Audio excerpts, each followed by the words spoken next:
Minister of Netherlands, Mark Rutte, again an invitee nation.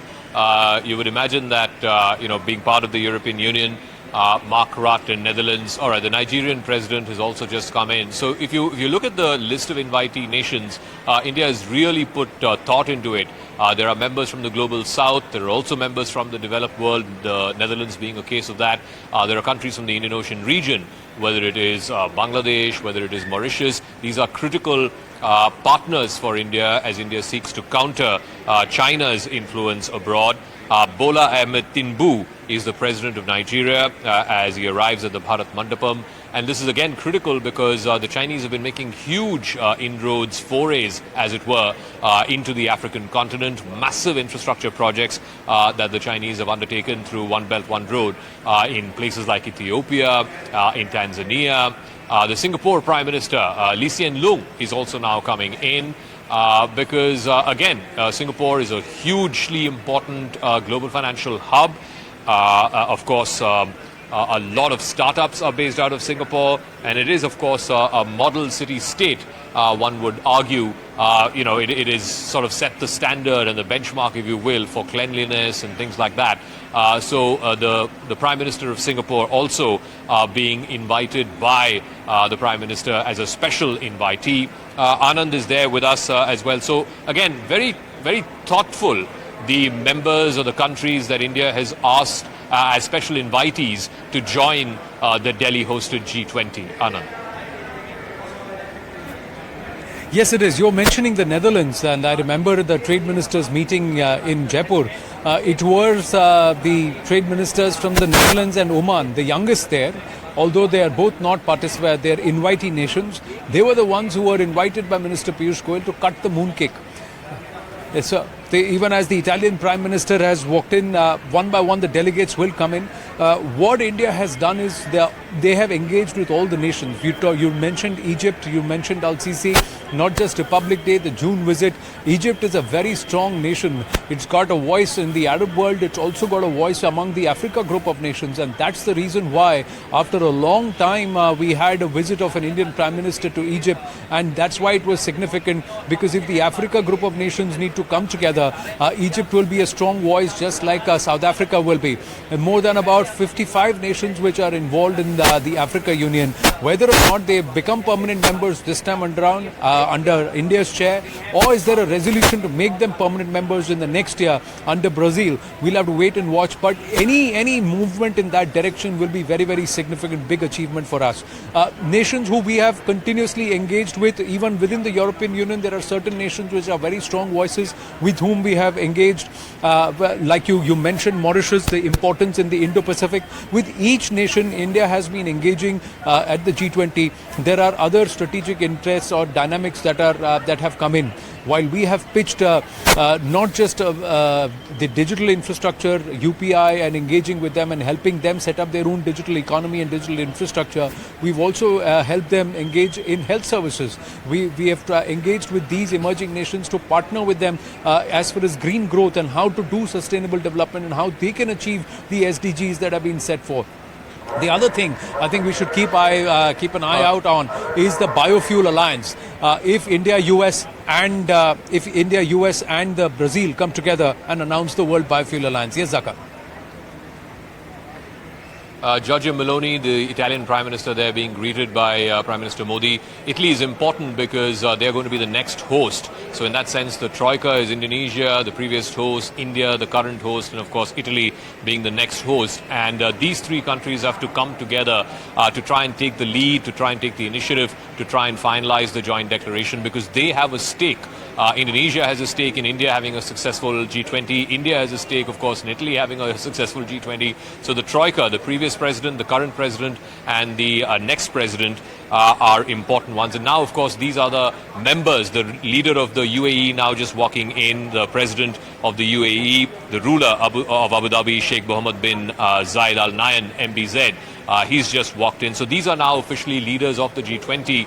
Italy, of course, being a founder member. The UAE is also now part of the G20, so they are now getting welcomed by the Prime Minister. And Prime Minister has had very, very deep personal ties with MBZ, the leader of Abu Dhabi, the leader of the UAE. In fact, Prime Minister has gone there multiple times.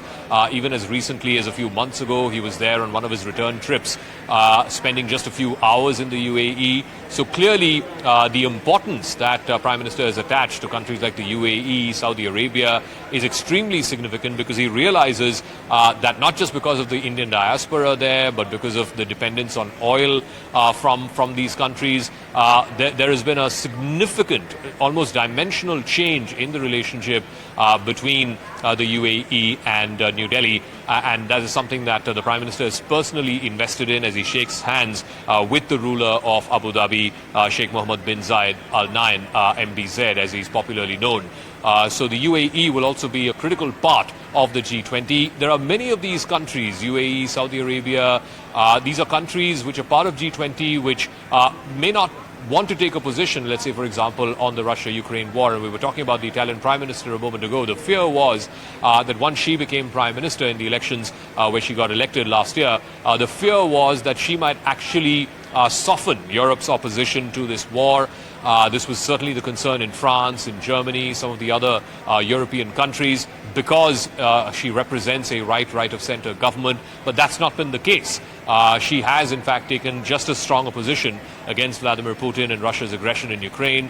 And like I said, Italy is again important from the point of view that it is the next host of the G20. So the 2024 G20 Summit will be hosted by Italy. So the troika of the previous host, the current host and the next host are important. Their Sherpas are extremely important, because they have a stake in each other's success and in each other's ability to try and thrash out a joint statement. So now you will slowly, one by one, start seeing the leaders of the group of 19 plus the European Union leaders starting to arrive, and the Prime Minister will be greeting them one by one at this insignia which has been built there of the Sun Temple, the Wheel of Fortune, the Kala Chakra, which is of course found in the Sun Temple in Konark. Let me go back to Siddhant, Anand, Abhishek, my colleagues who are joining us, as we see more and more leaders now walking in.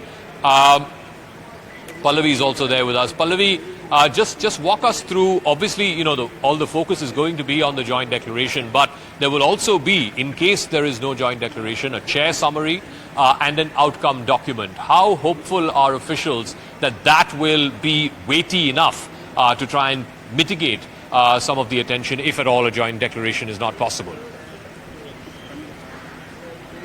Well, in fact, Zaka, yesterday there was a press conference in which India's G20 Sherpa Amitabh Kant addressed it, and he wrapped it up by saying that a joint declaration is ready and it's now over to the bosses, which obviously is going to be now left to the delegates to thrash it out in the day-long meeting which takes place. There are contentions issues, there are differences of opinion. I mean, we know, for example, on the Rohingya issue, the Bali declaration did not take place. The only tricky point this time round is Russia and Ukraine. That is a matter of concern. The use of the word war, that is something which is emerging as a contentious point. So there is going to be either a tweaking on it or attempts being made completely to assure that some kind of a consensus takes place.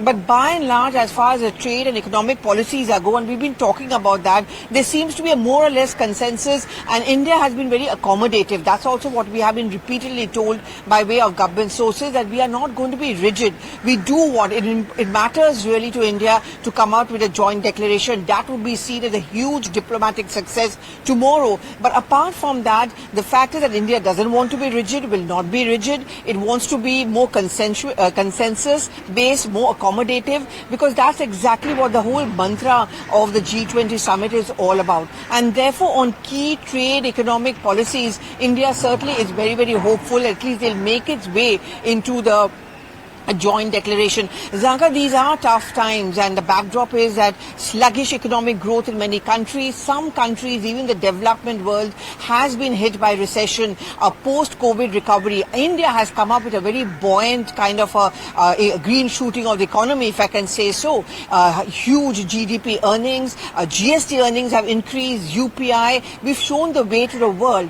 whether it's the Moody's, whether it's the Pew surveys, all of them have given a huge thumbs up. up. So there's lots that India wants to show to the world in the joint declaration, or if any other statement comes out, the fact that we've been able to put cryptocurrency onto the agenda, and most probably there is going to be a consensus on that. Biofuel Global Alliance, we should not underestimate that. I have been told that over the last few days, particularly whole of yesterday, oil companies were involved in consultations with the top leadership of the delegates. That's going to be a huge push ahead and a big message coming in from India. So if these make their way through economic offences in terms of Biofuel Global Alliance and of course cryptocurrency regulatory mechanism, that will be seen as a huge success. That's how India wants to pass on the legacy of its presidency. All right, you saw moments ago Raquel Sanchez, she's the Minister of Economy of Mexico. The Mexican president had said that he will not be able to make it in person for the G20 that Delhi is hosting. In fact, he's being represented by the economy minister. Again, Mexico, an emerging economy, has very deep ties with India. Both emerging economies, also export-driven nations in that sense, and clearly hoping to be the plus one in the China plus one strategy, as it were, just as India is hoping.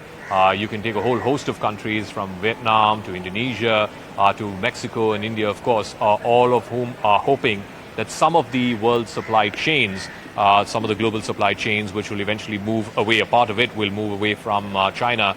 They are hoping, these countries are hoping to be part of it and to try and gain the benefits of it, as we're now seeing one after another the members of the G20, the heads of government or the heads of state of the G20 member states now making their way one by one.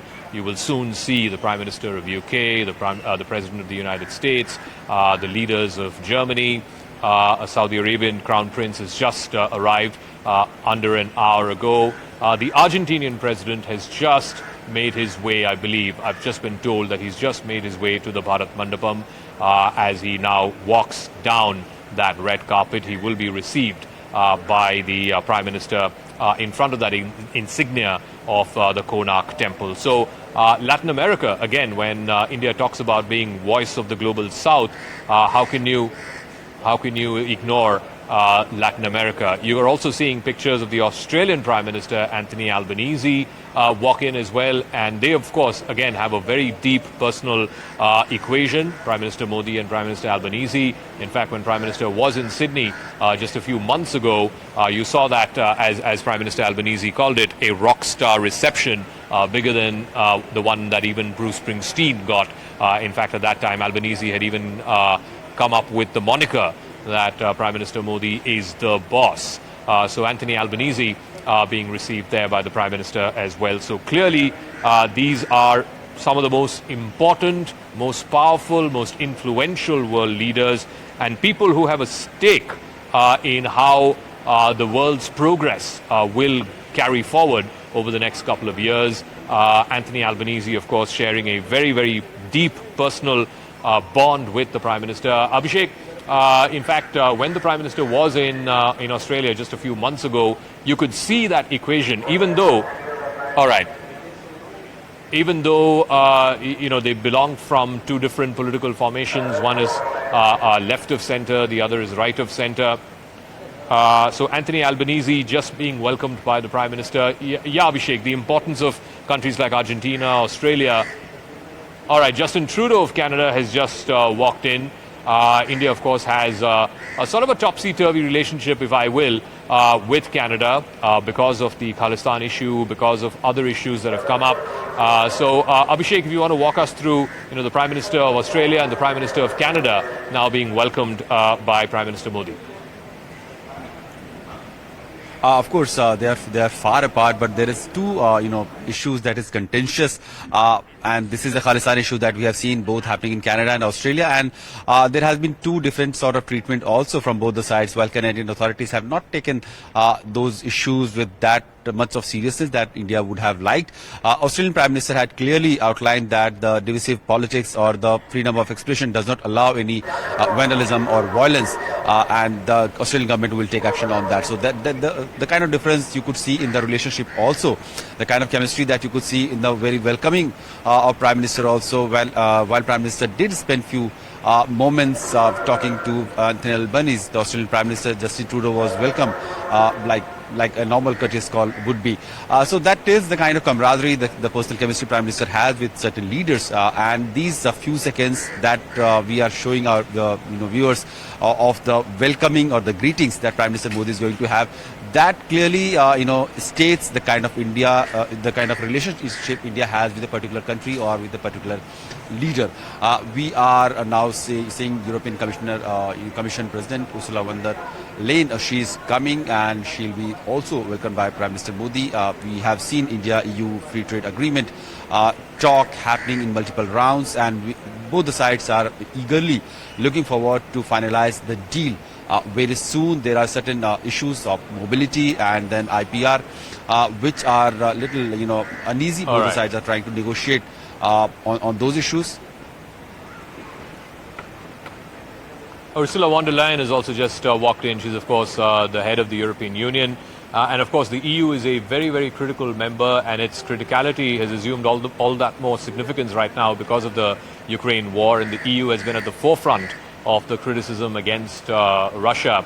And aside of the individual EU member states, the EU itself as an organization has taken a very, very strong position against Russia and its aggression on Ukraine. Whether or not the EU will be able to temper down on some of the language in order to facilitate the joint statement from being achieved at the Delhi summit, at the Delhi G20 summit, and thereby the adoption of a New Delhi declaration, we'll have to wait and see. As Abhishek was mentioning, India and the European Union are also trying to negotiate an FTA. It is still very much in the nascent stages, as it were. It will take some time. It's some ways off before that FTA can be signed. But it's also important to underline that just as the EU chief and the leaders of Europe are being welcomed here in Delhi for the G20 summit, Rahul Gandhi, the opposition leader, will be addressing members of the European Parliament. So it's